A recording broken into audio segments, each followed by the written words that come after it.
So, good morning, good evening, good afternoon, everyone, depending upon where you are on which side of the planet. Pleasure to have you here in this session of Park Launch. As you all know, or some of you may not know, it's an online community of distinguished Pakistani professionals globally, ranging from technology to VC to finance and so on and so forth. And it is a pleasure to have you here for this fireside chat with Ehsan Saya, who's the MD at Daraz. Before we go into our discussion, let me tell you quickly a bit about myself. So my name is Salman Khalid. I'm a senior director in BNP Paribas, which is one of the largest French investment banks. I cover mergers and acquisitions for them, covering Middle East and Africa. I've spent half my career on the private equity side, focused on emerging markets, based out of Washington, D.C., Bahrain, Dubai, and last couple of years more on the M&A advisory side of things. I have sort of background both in infrastructure investments and last couple of years more and more in retail and consumer sectors. And which brings us today to our topic, which is retail and more specifically e-commerce and the transition which is happening right now in Pakistan specifically. So just to introduce you quickly, our guest for today. So Ehsan, and I think he'll do a better job than myself in giving some background about himself. He comes from an interesting, varied background. He graduated from school in Canada, started working in investment banking, like a lot of people like us, like us, and then chose better things in life, moved towards a bit towards entrepreneurship, development, started working for a logistics startup in Canada, and so a couple of years down the road was picked up for Daraz to head the platform once Alibaba took over. I believe almost 2.5 years back. So it's an interesting transition. I think many people like ourselves keep on thinking about that one day we will go back home, do something more interesting than crunching numbers and being bankers, to doing something more productive. And I think what an exciting time to do that at a time when the whole e-commerce retail platform in Pakistan is developing and transforming. So without much ado, maybe we can let Ehsan sort of take us a bit through his journey first. And I think the way we're going to structure it, we're going to focus first on maybe the first half of the discussion more on his journey and how it led to Daraz and how that connects with Daraz's own journey last couple of years, and sort of try to project how that journey will evolve for Daraz, but also more generally about Pakistani e-commerce and retail going forward. So once we go through that, then we will sort of open the floor for Q&A. So over to you, Ehsan. Thank you. So small correction. You actually said my name properly in the end, but it's Ehsan, not Ehsan. But so I just thought I'd just correct you before we start on that. So first of all, thank you very much for having me, and thank you for the kind words. So yeah, as Salman mentioned, my background is largely in finance. I graduated in 2009, which was not a very dissimilar time to now in terms of the chaos in the financial markets, maybe even worse in some ways for the sort of what was happening in the financial markets at that time. And I was looking for my first sort of summer internship in 2008, and I was fortunate enough to land a gig in investment banking, which sort of I wasn't really sure if that's what I wanted to do, but it sort of felt like it was going to be something challenging and something that was going to push me. So I decided to go into it. And then fortunately in 2009, so a year after I did my internship, I joined Bank of Montreal in the M&A group for specifically focusing on metals and mining. So I did that for about 3 years, crunching numbers, like you were saying, for 3 years. And after 3 years, actually, I moved into a boutique investment bank, again, predominantly focusing on M&A, but started looking at other industries. But obviously, most of my sort of career was heavily involved in metals and mining, just because that's where it started. In sort of the heydays of mining in 2009, when gold was flying, iron ore was flying, copper, everything was doing well. So those were sort of good times for the resource sector.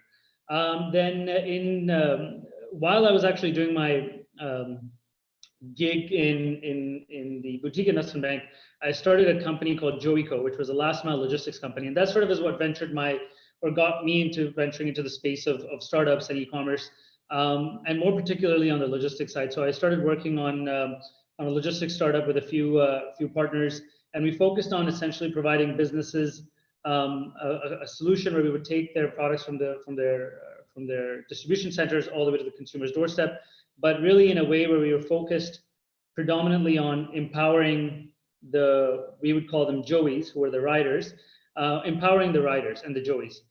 So we used to work with Walmart, Amazon, Home Depot, Canadian Tire, those sorts of companies, and really becoming an extension of their own company. And that was really what sort of distinguished, Joeyco, was that we really started focusing a lot on the Joey, on the rider, and empowering them, upgrading their skill set, upgrading their training. And the idea sort of emerged because all of us that started were somewhat immigrants to Canada, and whenever you go to get your first job, they always ask you, well, we need Canadian experience, but you can never get Canadian experience until you get Canadian experience. So it was always this sort of chicken and egg issue, and so we wanted to really start a platform that could empower Pakistanis, but really immigrants, to be able to start taking control back into their hands. And I think that's sort of what also led me in some ways to Daraz. Daraz was in some ways, I guess, a coincidence. I never really planned to move to Pakistan. It was almost similar to how you said that. I think most of Pakistanis that live overseas always think about ek din Pakistan jana hai, ye karna hai. And there is this sort of thought process, but it's very rarely materialized. So alhamdulillah, I was fortunate in that I guess I was able to materialize it. But so when Alibaba acquired Daraz in May of 2018, they reached out to me shortly after that, and they wanted to get someone here to run the business here in Pakistan. And at that time, when I was unsure about coming here, I had a meeting with the two CEOs at the time. One was a Danish gentleman and one was a German gentleman. And I think immediately after that first discussion with them, I kind of knew that this was something I would want to do, because I think very few times you have an opportunity to really change how an entire industry works. And one of the reasons we started Joeyco was really change how we can empower people.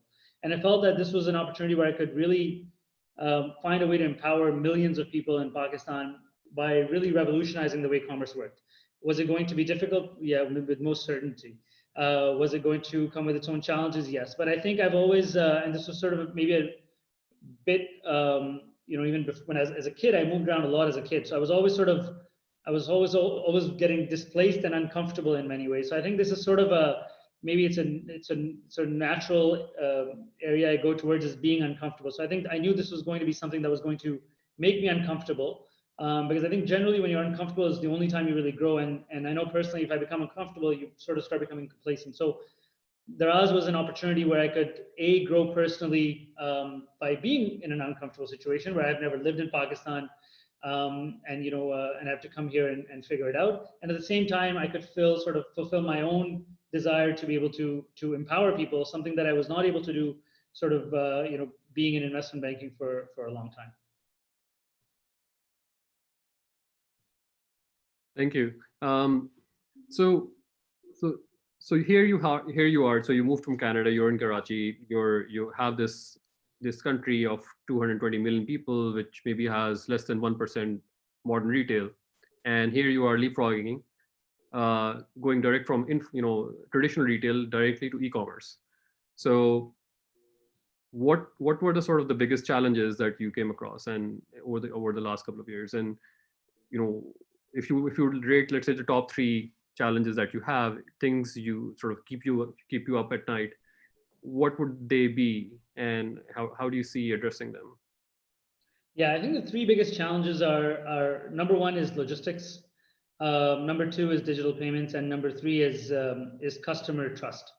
And first two are obviously very, they're very quantifiable in some ways, whereas customer trust is a little bit of a, it's more of an idea. It's a concept. It's a mindset, right? And so first, on the logistics standpoint, when you look at it, one of the things that we really struggled with when we were trying to start and really be able to penetrate the market was to ensure that products were successfully delivered to our customers in the appropriate amount of time with the right sort of visibility. And if you look at it traditionally, and like many countries, to be honest with you, like many developing countries, our systems and were built predominantly on envelope delivery model, which never really incorporates the pain points of e-commerce. There's never a rejection. No one says, "ये भाई मुझे FBI का letter नहीं चाहिए." You can't do that. So there's never any, आप FBI को वापस return कर दें. There's no return journey. There's no refunds. There's none of that, and there's no cash handling. So e-commerce sort of forced an evolution in that space, and we have a few really good players in the logistics industry in Pakistan, but it's not enough. It's not enough for a country of 220 million people. It's not enough to be able to reach every single area in the appropriate amount of time. And frankly, when you really dissect it, Pakistan doesn't really have a proper address system. There's no, there's no zip codes that you have in the United States. There's no postal codes that are of a small area that you can really pinpoint almost a building by a postal code. You cannot do that. So there's a lot of pain points that come with logistics. And one of the things that we decided very, very quickly after the acquisition from Alibaba was this was an area that we were going to have to invest in, and that infrastructure was going to have to be set up by us for logistics and delivery. So today we have, mashallah, about 3,000 heroes. So they're the riders. Again, we call them heroes. And so Daraz Express was a company that we essentially started to be able to tackle this. Today, like I said, it has 3,000 heroes across the country. We have 5 warehouses across the country, and we have 50 hubs. And these hubs are located in 19 cities across the country. And the idea of these hubs is very interesting. Obviously, from a traditional logistics standpoint, they're hub and spoke, right? There's the sorting happens, and then the last mile fulfillment happens from these hubs. But also beyond that, there's education that happens at these hubs. So they're generally located in seller-centric and customer-centric areas. So sellers can come and learn how to sell on Daraz, how to participate online. They can come and customers can pick up their packages from these locations. Customers can drop off packages. So it really is, the idea is to become almost like community centers. When there's a cricket match happening, we would sort of broadcast it and have free chai and Wi-Fi for people. If they don't have access to internet, they can come to our hubs and connect to the internet. So we really try to make it almost like a community center, along with the logistics hub. So that for us today does about 65% of the deliveries that we do across the country are now done through DEX, Daraz Express. The remaining happens through two main ways. One is obviously the 3PLs that I talked about, and that's been a very, very good relationship for us because I think over the last 2.5 years or so, the 3PLs and us, we've really helped ourselves grow. If we know that our success rate in a specific city is getting better, we work with them to get up there. If they're having success in some ways, they help us get there. And then finally, the third model that we've used is we've essentially started something called logistics marketplace, where let's say you have 7-8 lakh rupees sitting and you want to operate a business in Rahim Yar Khan, right? And we have volume there that is consistent, but it's not enough that we want to have a setup and operations there. We actually have players that can set up operations in small cities and almost take it like a franchise model where they can do fulfillment in these cities. So that has significantly helped us improve our promise to the customers in a few ways. One is our lead time has decreased significantly over the past 2.5 years. Our end-to-end lead time to get product to the customer by almost, I would say, about 50% is a decrease in the last 2 years. Our cost of logistics have also decreased naturally. And finally, the most important thing, and this is where it's going to come to the third point we talked about, is that the customer trust improves when you can improve the quality of your delivery. And having training in our own hands and being able to work even with our 3PLs and our logistics marketplace partners to train their riders and our riders has really helped us sort of up the game. So that's the first challenge, and this is how we've sort of addressed it. The second challenge that you see is on the digital payment side. So digital payments is obviously a big issue in Pakistan. When you look at about 1% of the population has credit cards. If you combine the wallets, maybe there's 20 million active wallet users on EasyPaisa and JazzCash. There's just sort of very finite universe of people, and frankly, the customer experience and customer journey is still very difficult using prepayments. Today, if I was to use my Visa or Mastercard to do a transaction on Daraz or any other online platform, it can take up to 45 days for me to get a refund. Now imagine if you buy a fridge for 1 lakh rupees in a country where until recently your cost of debt was 12% plus. That's a lot of money that's tied up for a very long time for people that don't generally have the same propensity to be able to spend as the rest of the world. And these sort of challenges make it difficult for people to trust online payments and to try online payments. And frankly, we still, even if you look at EasyPaisa and JazzCash, the cost incurred to the customer is still very high. And I don't really blame EasyPaisa and JazzCash and other wallets, to be honest, for why it's expensive, because we also don't have the infrastructure that's provided by the public sector to be able to reduce that cost.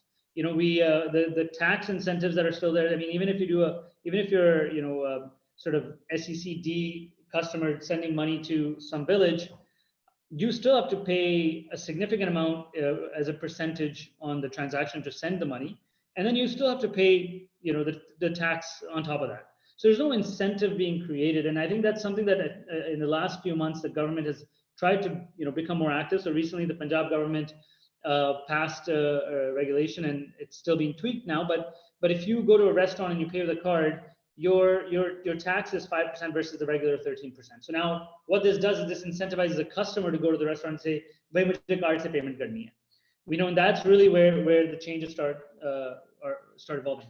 So what we did to solve this problem number 2 is we launched Daraz Wallet, which essentially is a closed loop wallet. And the idea of that is to really expedite returns and refunds and transactions for customers. So if today, for example, you're not happy with a transaction that you do on Daraz, let's say you buy something and it's a faulty product. If you call us and this product is less than 750 rupees, we will actually tell you, keep the product and we'll deposit the money right away into your wallet. And if it's a more than 750 and we ask you to return it, there's various hubs you can drop it off to. In fact, if you're in Karachi, Lahore, and Islamabad, we come and pick it up from your doorstep, which I actually think even in North America, you don't have that sort of return facility where someone will come to your doorstep and pick it up. So we actually offer that to our customers that, as a marketplace, there's still a big challenge we have to overcome, which is when we get to challenge number 3, which is customer trust and customer trust deficit particularly. And the reason that's created is that the e-commerce industry in Pakistan is still very young and very nascent. And we focus a lot of time, a lot of money, a lot of energy on educating our customers and educating our sellers. We have to really educate our sellers at a very foundational level. So we have something called Daraz University, where we educate our sellers on how to pack, how to, if you sell a blue bottle, you should be sending a blue bottle. You should not be sending a yellow bottle with a different size. And you would think, that, oh, that's like, why would someone do that? But this is actually, we've done a survey and we've noticed that some of the sellers don't know that. And that's the level that you're trying to solve. You're trying to solve that, educational foundational issue. So we've spent a lot of money on and energy on that. We actually partnered up with a business school here to give them MBA courses for free, so that you know how to do warehouse management, you know how to do your basic accounting. And the idea is that you provide this education and this governance and a framework, and that within this framework, the sellers should comply. And of course, then they don't, some of them, and then you have to make sure that you take the appropriate action. So we look at our sellers on a weekly basis to see how many products that they're selling are getting returned for quality because they're poor quality. When you order a product, how long are they taking to fulfill it? When you message them, how long do they take to respond? And they have very strict KPIs that they have to meet. And if they don't meet these KPIs, they can, anything from a variety of actions can be taken, all the way from us limiting how many orders they get to them getting permanently delisted. And the idea of that is that you have to obviously provide this framework, and anyone who's willing to play in that playground in an ethical way, we really support them to grow. We provide them data and insights, and you'd be surprised that even we've had kids that are 15 years old that have started selling on Daraz. We had actually a lady last year I heard about that used to be a Masi at someone's house, And today she employs someone in her house and sells organic makeup on Daraz. And those are the kind of stories, because we and I don't mean to over romanticize it, but that's really what is the opportunity here in Pakistan, is that you have a lot of youth, a lot of hustle, but there is still at the same time, a need to have proper governance and structure so that these systems are not abused.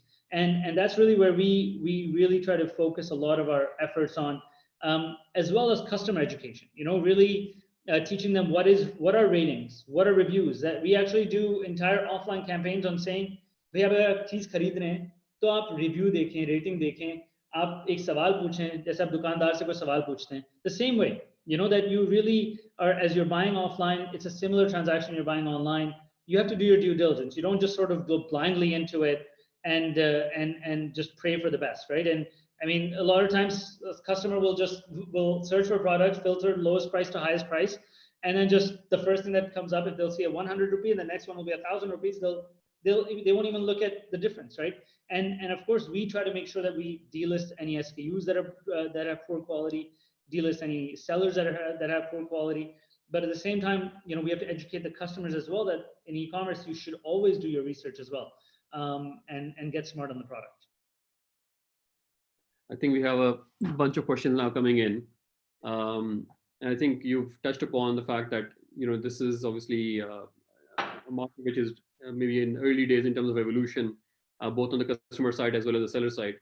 I think some of the concerns or challenges which some people seem to have is that they seem to come across a lot of, let's say, often products which are not as advertised, or fake sometimes, or defective. And obviously, given your parent has extensive experience with sort of weeding out a lot of these issues in mainland China and elsewhere, question is, is there something else which could be done or which you are looking to do to actually reduce this over time, or are there problems which are specific to the Pakistani market which we have to address? Yeah, and it's interesting because when you look at these problems that are in the Pakistani market, if you look at countries like Indonesia, they've gone through them. They've all, in fact, China has gone through the same problems. It's not that it's only Pakistanis that are cheating. That's not the way it is, and that's not so this is a sort of it's a journey that we have to go through, that our sellers have to mature and realize that there's more benefit in us selling a proper quality product, retaining a customer and selling again to that customer and getting that word of mouth advertising, rather than doing, selling it one time and trying to cheat the customer. And there's various approaches to this. You have players that will say, okay, I will really put a very tight hold in terms of confining how many sellers can sell, and assume everyone is a liar until they prove otherwise.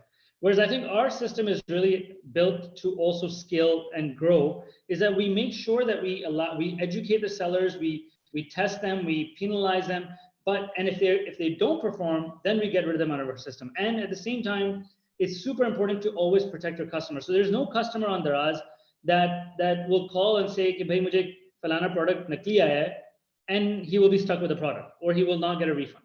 That is something that we are very, very focused on, making sure that the product that the customer, there will be times in this stage of the market where if you order a product, it may not be exactly to your liking. If it is not, what we guarantee is 100% of the time you will be protected. You will get your refund, and you will not have to just keep a product or lose your money. And of course, at the same time, like you said, there's our parent company has gone through a lot of these issues. So we work very closely with them to build artificial intelligence and to really to take all of these variables into account to make sure that we're making the market such that bad sellers are weeded out and good sellers are there. And it's one of those that unfortunately I think most of us Muslims on here can relate to. But when 1% of your population, or not even 1%, but you have one bad apple out of 1,000, it unfortunately ruins the the experience for the entire 999. So that's a journey that we're also going through by making sure that we put the right appropriate frameworks to empower our sellers, but at the same time, if the sellers do wrong, that there is there's no way that they get away with it, and at the same time, customers stay protected.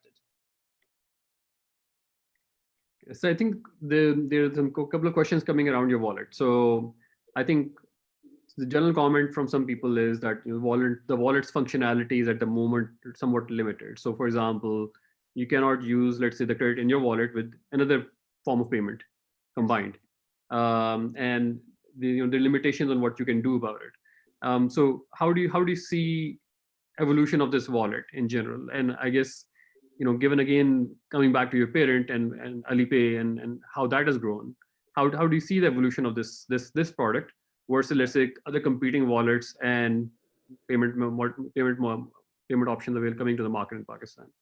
Yeah, so without a doubt, look, the Daraz wallet is supposed to, it's not meant to be an open loop wallet either, right? So you're not going to be able to withdraw money from it. You're not going to be able to go pay your, for a certain thing that's outside of our universe of Daraz on it. So it comes with its limitations without a doubt. It was meant to solve, like I said, particular problems around refunds and returns, which with other methods take a very, very long time. So the idea was that if a consumer, buys something on Visa and their returns and refunds take extended periods of time, then we really want to make sure that they can actually get their refunds faster. And that was the intention of it. So it's not today an open loop wallet. It's not an easy pass or jazz cash, and nor should it be, and nor is it designed to be today. And that's not the intention of it. So it will come with its own with its clear set of limitations for sure. Understood. Customer service. I think that's coming back to your question around developing that trust with your customer. Some people have issues with. Seems like one person. Yes, at least one person has Seems an like issue yeah. with your bot and in general some customer service in general. So how do you address that? I mean, what's your approach to customer service, building that trust? So obviously you're allowing for refunds to happen. You're trying to weed out, let's say, bad apples from your system. But how do you differentiate long term in terms of customer service?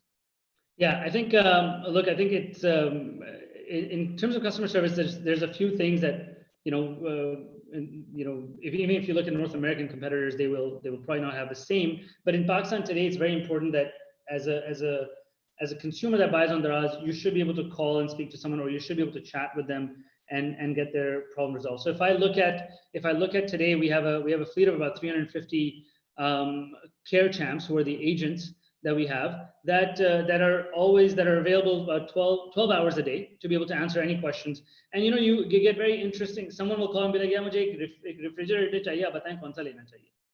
Everything from that all the way to an actual complaint. Or they literally, it's funny because sometimes when you listen to the calls or you look at the chats, and it's like I said, it's really educating the customers as well about what do you call about, or what do you chat to a care champ about. But at the same time, you have to keep in mind that that's where the market is today, and you have to provide that accessibility to the customer. At the same time, you do that, and we'll never say, like I said, for returns, for refunds, for example. If you have a poor experience and you go to your app and you say, "Bhai, mujhe ye 600 rupees ki maine ek cheez li thi, mujhe ye return karni hai." On your app, you won't even have to talk to someone. You automatically get your refund. Right, so it's a function of both things: having accessibility so people can chat, people can talk to someone, and at the same time giving them ability through the app that they can resolve a lot of things.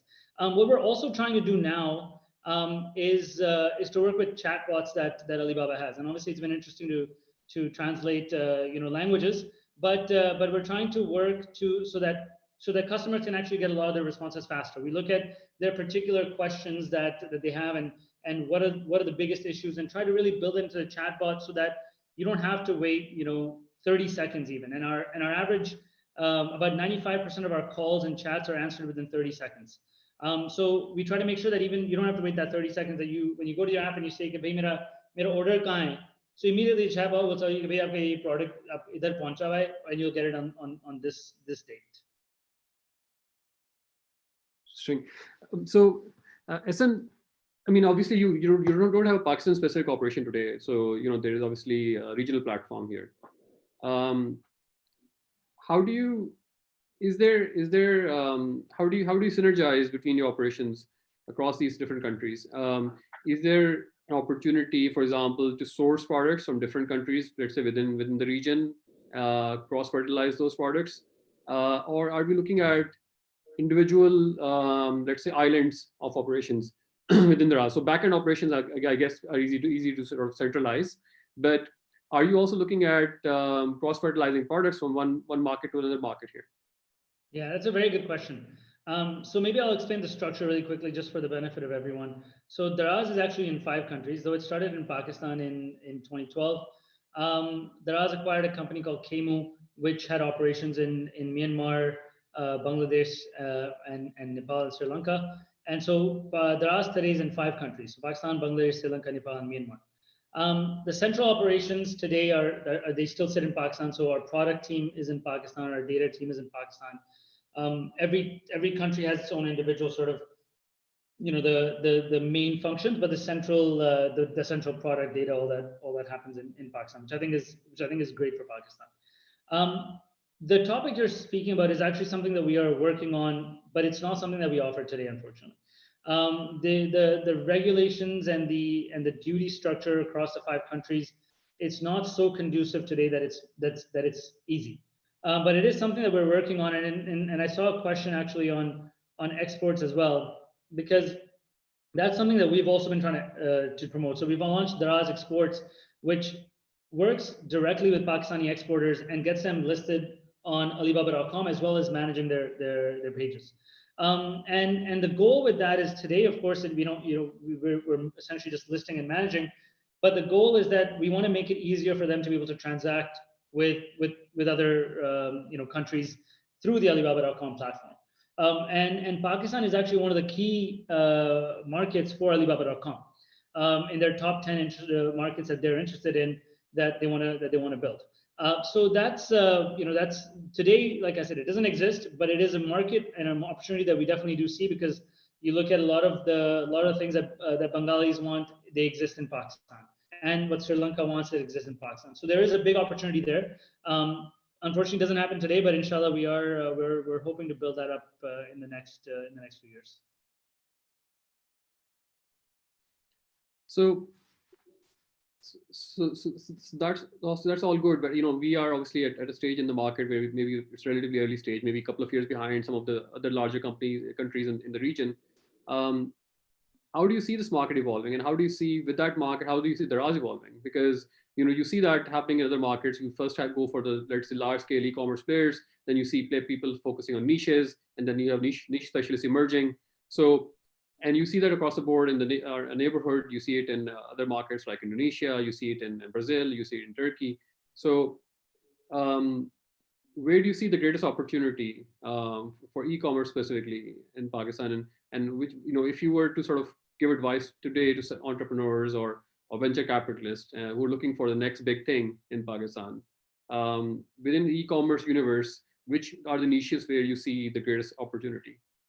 Yeah, so I think before I get into the niches, I think even the 3 challenges, the first 2 also, with logistics and digital payments, that's still an area that isn't solved for by any means, right? It's it's still a big opportunity here. We're not the only ones that are selling things online. And today, if you're a small player that wants to sell online, there's a lot of pain points with a lot of logistics companies, and rightly so.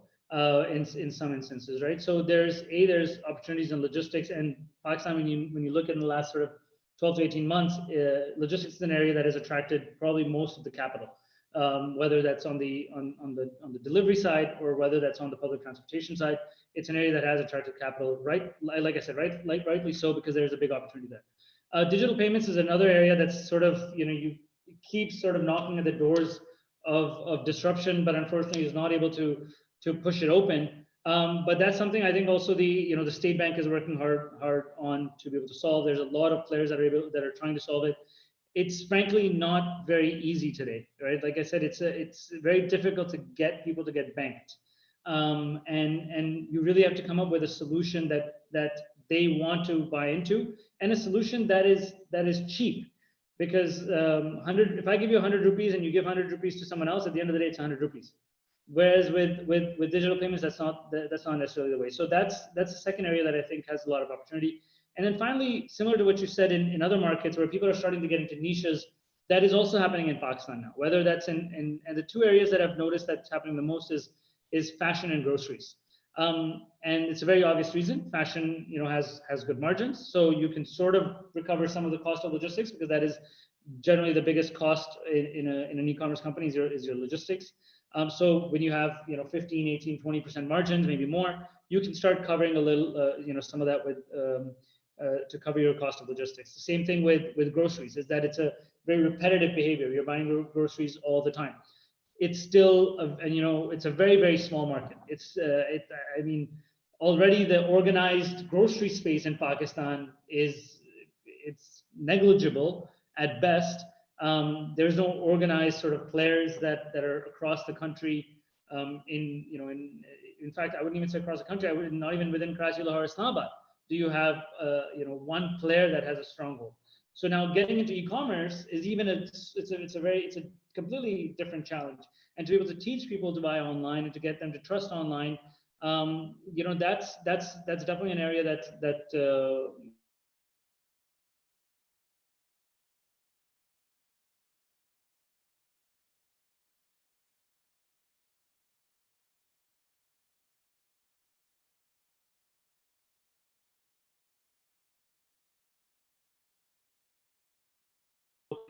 the way that flows is that an order booker goes manually and takes the orders, brings the products, and the kirana store owner says कि भाई जब मैंने order किया था मेरे पास 1000 रुपए थे, आज 500 रुपए हैं, तो ये 5 चीजें आप वापस ले जाओ. And this entire journey, it makes it's ripe for disruption and digitization. And there's quite a few players that have raised money in the last few months trying to solve that space as well. So yeah, along with those two niches, like I said, logistics, digital payments, and at least with the B2B market is a big market which will get solved for inshallah one day. So how do you define your market though? I mean, today is your market, I mean, because again, it's, I think, sort of comes back to the question, and it sort of maybe links up with the market evolution itself. But how do you define your market? And once you define that market, then obviously who is your competitor within those markets? And I'm assuming there are certain areas where you have different competitors. You have some more generic large-scale competitors, and then you have certain competitors in certain niches. So if you were to sort of segment, and let's say these are 3 guys you look out for, how would you define them, and how do this, and where do you see your strengths versus theirs? Yeah, so I think in Pakistan we don't have any one player that's our competitor. And I would say and let's sort of define the way we look at a competitor, right? One is, where do most people purchase from when they're buying online? Let's look at that, right? And that really, where that happens is players either like OLX, which focuses on the used goods space, or Facebook and Instagram. So and it's interesting that in our markets, Facebook and Instagram have emerged as the biggest marketplaces, where there's not a necessarily organized buying. And it's actually one of the reasons that I would say e-commerce has also struggled, because there's very little ability to have customer satisfaction and focus on customer satisfaction and customer protection. And that has made it that when the transactions are poor on those platforms, the mindset is, यार मैंने अगर एक Facebook पे कुछ चीज ली और सही नहीं आई है, तो कुछ भी मैं ऑनलाइन लूंगा वही होगा. And that mindset is a difficult one to break, because we don't have players, and lots of players. And I think I'm less afraid of other competitors coming than I am of the fact that we will not be able to grow this ecosystem fast enough, because we will not be able to educate everyone within it. And it's not, the pie is big enough. There's 220 million people in the country. Of course, not all of them have access to internet. Not all of them have purchasing power and ability to buy online. But it's still a very big universe of potential customers that could buy, and that really still need to be educated on what buying online is. But it's interesting that you mentioned that platforms, social media platforms like Facebook, are one of the biggest sort of channels through which purchasing is happening today, and for you, it's one of the bigger, I would say, competing channels. Which sort of brings us in a way to, I think, one of our questions here, which is you see increasingly the social media angle of it. People actually, influencers driving purchasing in many other markets, and either through, whether it's through WhatsApp, whether it's through Facebook, whether it's through Instagram, and so on and so forth. And there is social media angle to it, obviously, of all these platforms. So do you feel that the market itself um, is sort of, that's where the market is sort of also evolving in a way to link purchasing a lot more with social, let's say, influencers as well? Or do you think that this is a sort of separate, or I would say competing channel, but not directly attacking your bread and butter from that sense? Yeah, I guess, yeah. sorry, go ahead. Yeah, so in a way, I guess the question is really, do you to be let's say to you to be successful in Pakistan, do you need to have a social, let's say, social angle, a lot more developed social angle as a platform, or do you think that's a separate mom and pop shop kind of operation, which will not eat your lunch, but you can focus on the main platform? Yeah, I think it's naive to think that in today's day and age that people are not influenced by social media and specifically influencers. And I think this is an area that's actually even more so in Pakistan, because the way you sort of look at this is that how do you get to the different segments of the market that you need to cater to, right? That how do you get to a driver that's sitting on TikTok for 8 hours watching dancing videos? How, like, you need to find a way to get to him. He's not watching Geo News right now. He's watching someone dancing on TikTok. You need to get to him. So and it's very interesting, this I sometimes try to dissect how really having influencers, it's not like many celebrities, but they have a very, very strong following. And their voice is oftentimes stronger than a voice that we even can have with millions of followers on our social media pages. But we now have actively started working with influencers on a model which is an affiliates model, where we actually say that if you go and list our products to your base, and they start purchasing, you actually start making money off it. And the idea is that when we looked at it, it's much more cost effective for us to do that than to do it through Facebook, because this guy's following, people will listen when he says buy this.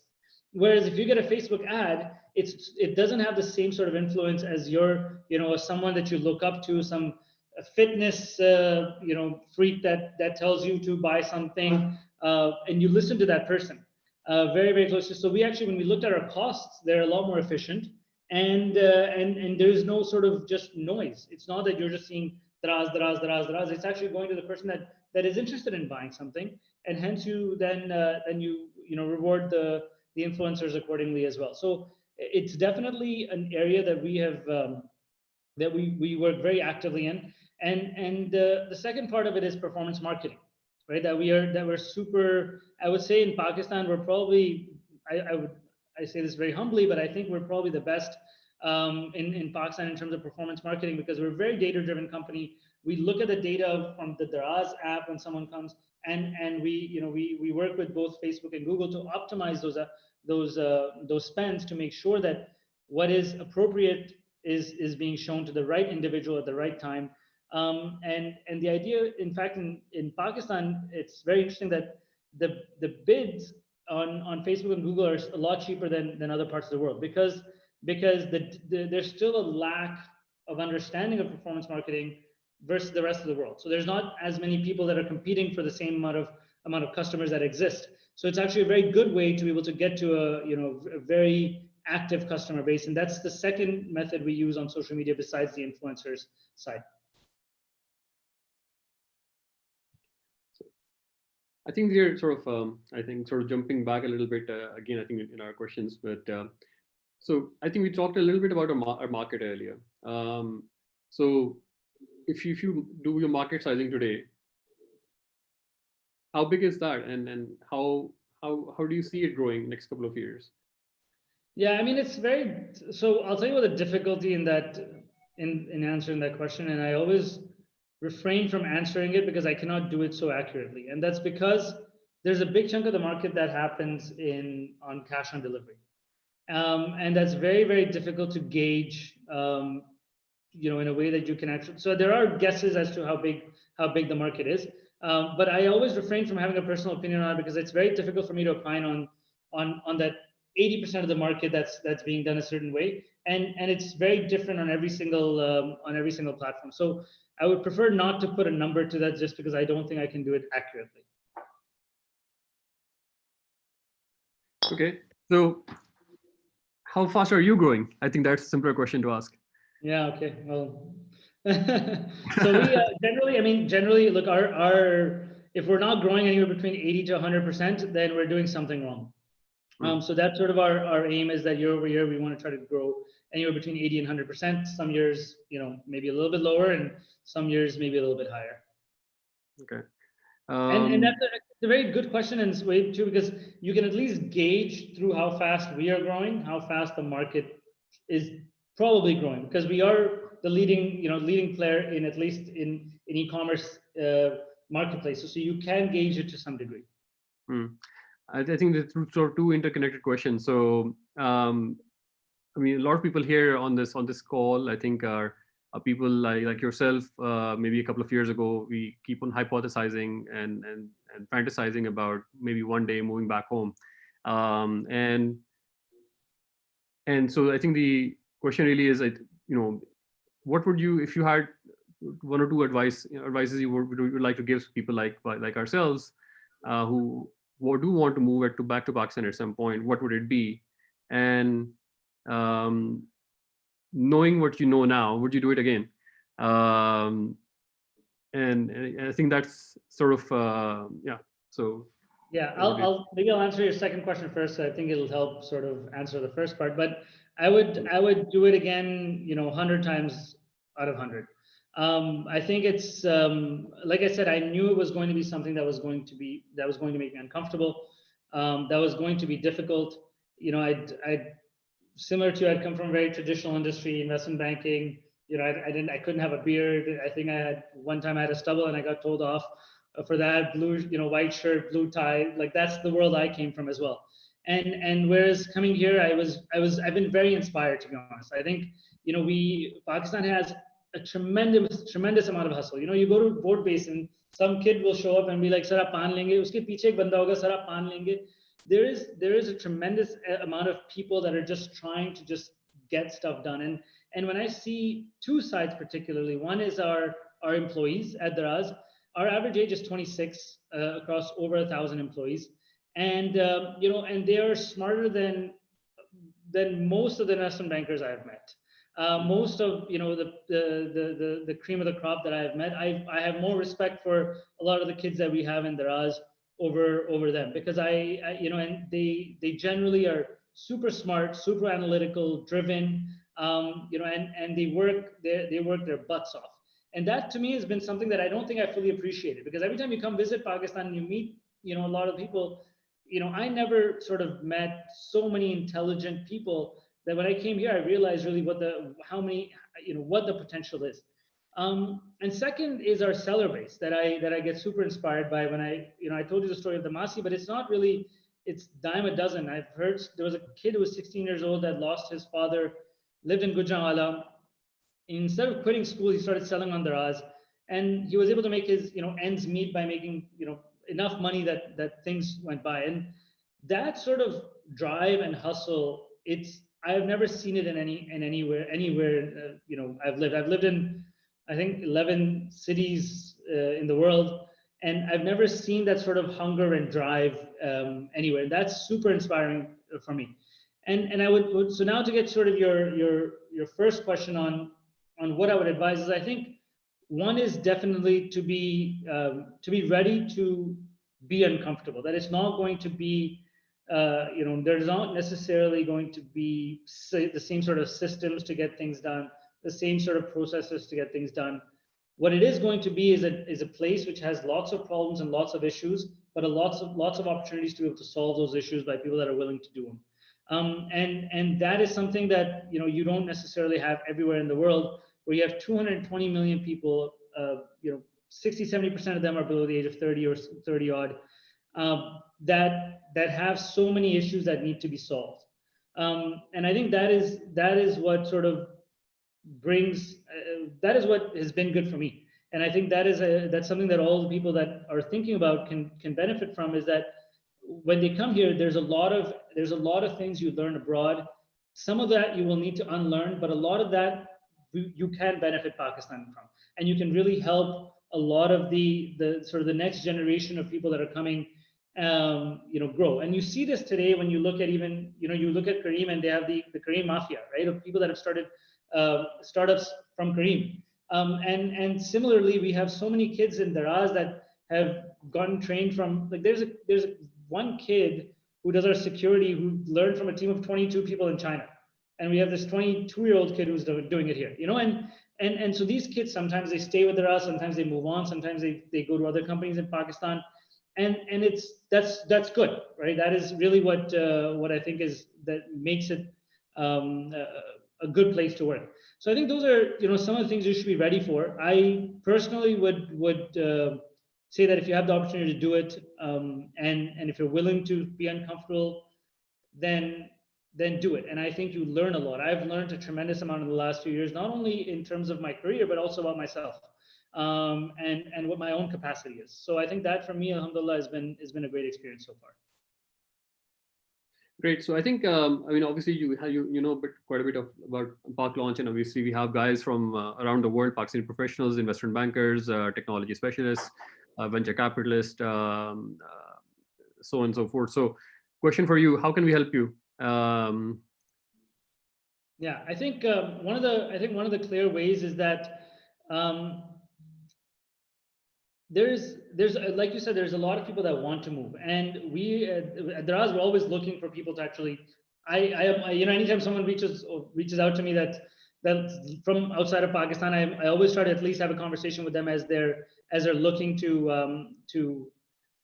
move. But I think it's also learning from a lot of things that Daraz has done, learning from some of the mistakes we have made, learning from some of the mistakes we continue to make, and really trying to talk to us to see what are some of the solutions that you can come up with within this market.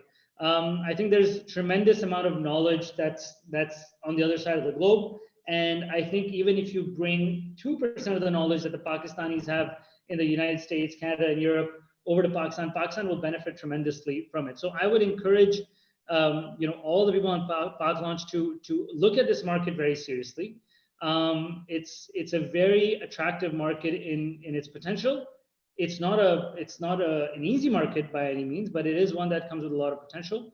And I would say that the way to sort of benefit is to learn a lot from the mistakes that we have made and from the things that we're doing to see how you can improve it further in Pakistan. Great, great having you here, Ehsan. I believe you've been kind enough to answer a lot of questions. I think, and our audience has been quite keen. I think we're still getting some quick queries in, but I don't know if you want to take one or two questions more on your side. Yeah, more than happy to. Yeah. So pick some hard ones or some easy ones. Yeah. Let's start with the very easy ones. So I think there was a question, I think, around our logistics. I think in general, obviously Amazon has this platform for partner hubs for warehouse affiliates program, and for us, is that something similar? Is that something you would contemplate on your side? Yeah. So on the we're like I said, we're doing it on the last mile side, where we have specific markets that are too small for us to have a big focus on. So let's if there's for example, let's say a city like DJ Khan, right? We are not going to have enough volume there that we would set up our entire hub and operations. So like I mentioned earlier, we've set up essentially a logistics marketplace where you could have players that say that, okay, I'm doing a business on the side that has a little bit of volume. Could I use the same sort of operations, same hub, same motorcycles, etc., to also fulfill Daraz's volume. So we've done that actually with about 10 partners now across Pakistan, to see how we can scale it. But the idea is to be able to grow this, because logistics is not something that we actually want to own. It's something that we own because it allows us to control the customer experience, but it is also a very difficult and expensive area to control. And so we're not necessarily in the space to be able to control. So if to the extent we can have affiliates and partners that we can work with, that would be great for us. And we have, like I said, ventured into it a little bit. Great. I think we've sort of asked you. I think now we have a number of other questions also coming in, but I think more or less we have touched upon the major topics. I think last one I'll just put in is, um, how do you see how do you see an exit here? I mean, at some point, do you see Daraz becoming listed? Do you see another public sale to someone like an Amazon, who may want to enter the Pakistani market? But I guess at the end of the day, since it's part of the strategic fit for Alibaba, probably not. But Yeah. So I think probably it's not. interesting. It was a very interesting acquisition for Alibaba, right? I mean, Alibaba's 2036 vision is they Mm, want to have 2 billion global customers. mm, There's not 2 billion people in China.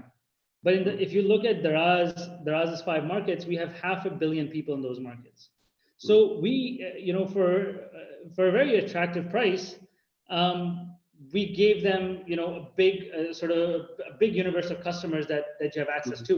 And of mm, course, it's a very untapped market, but that's really where this partnership with Alibaba has worked really well. Is that we have learned a significant amount of them. Obviously, it's nice having a rich father. So they have a deep balance sheet, which helps. But apart from that, it's also the knowledge that's come with them, right? So I think it's that knowledge that's come has benefited us significantly because we're able to train a lot of individuals. And finally, it's a tech. Our tech probably leapfrogged 5-7 years, and in particular, on the front end, a lot of it was on artificial intelligence personalization that we didn't have. So I think they will hold on to us. well, that makes sense. Thank you very much for your time, Ehsan. I think it's fantastic to get your perspective on Daraz and your own journey. And I think the Pakistan e-commerce space, which is growing obviously pretty much with you guys. Um, I think, as you rightly said, I think if you as a market leader are growing at 70-80%, and obviously you're not taking market share from other people, it's just the size of the market itself is growing that fast, which means that there is a lot more space for smaller players. Um, and at the end of the day, I think, given the size of the market, given where we are, given how the same trajectory has happened in other countries, there should be enormous amount of run for players like yourself and other players in the Pakistan e-commerce space. Um, and at the end of the day, I think a lot of people on this forum, I think, would be keen to sort of connect over time with yourself, get more of your insights, and also support whatever way they can. If nothing else, I think it's an opportunity for them to think about doing something more meaningful. And I completely agree with you. Investment bankers are completely boring. We should avoid them at all costs, and do something more meaningful in life. So Yeah, thank you very much for your time, and thank you for all having me. for joining us And today. I know we didn't get to answer all the questions. So if anyone has any questions, please feel free to reach out to me over LinkedIn as well, and I'm more than happy to answer whatever I can. And thank you very much for having me here today. I really enjoyed the session. Thank you. Okay, Allah Hafiz. Bye bye. Bye.